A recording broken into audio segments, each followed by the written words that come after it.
বোকা কৃষক ও জাদুর গাধা। অনেক অনেক দিন আগে একটি ছোট গ্রামে বাস করত রঙ্গিল নামের এক কৃষক।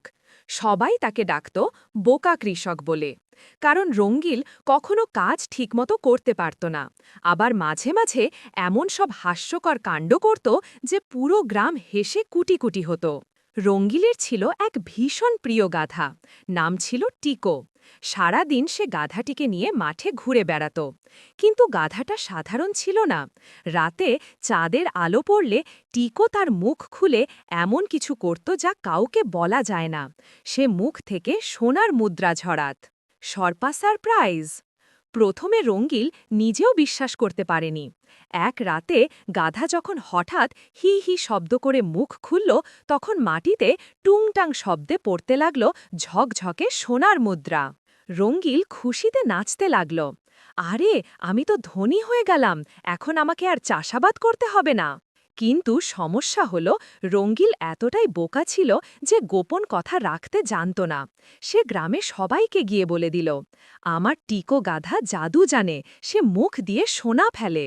সবাই প্রথমে হাসাহাসি করল, কিন্তু গ্রামের লোভী জমিদার বিষয়টি কানে পেতে রাতে চুপি চুপি রঙ্গিলের বাড়ি চলে গেল। জমিদার টিকোকে চুরি করে নিজের গোয়ালে বেঁধে রাখল। ভেবেছিল এবার থেকে সে ধনী হয়ে যাবে। কিন্তু আশ্চর্যের ব্যাপার, টিকো গাধা তার মুখ খুলল না একবারও। জমিদার যতই চেষ্টা করুক, সোনা বেরোল না। পরদিন সকালে রঙ্গিল হাহাকার করে বলল, আহা, আমার টিকো, তুমি কোথায় গেলে? হঠাৎ টিকো নিজে দৌড়ে ফিরে এলো রঙ্গিলের কাছে, আর তখনই মুখ খুলে ঝমঝম করে সোনার মুদ্রা ঝরাতে লাগল। রঙ্গিল অবাক হয়ে বুঝল, টিকো শুধু তার প্রতি বিশ্বস্ত, অন্য কারোর জন্য জাদু কাজ করে না।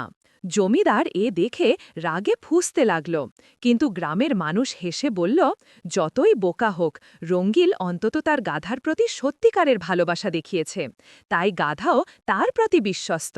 সেদিন থেকে রঙ্গিল বোকা হলেও আর দরিদ্র রইল না। সে সোনা দিয়ে গ্রামের দরিদ্রদের সাহায্য করত, আর টিকোকে আগের চেয়েও বেশি যত্ন করত। লোভ করলে কিছুই পাওয়া যায় না। সত্যিকারের ভালোবাসা ও বিশ্বাসই জাদুর মতো কাজ করে।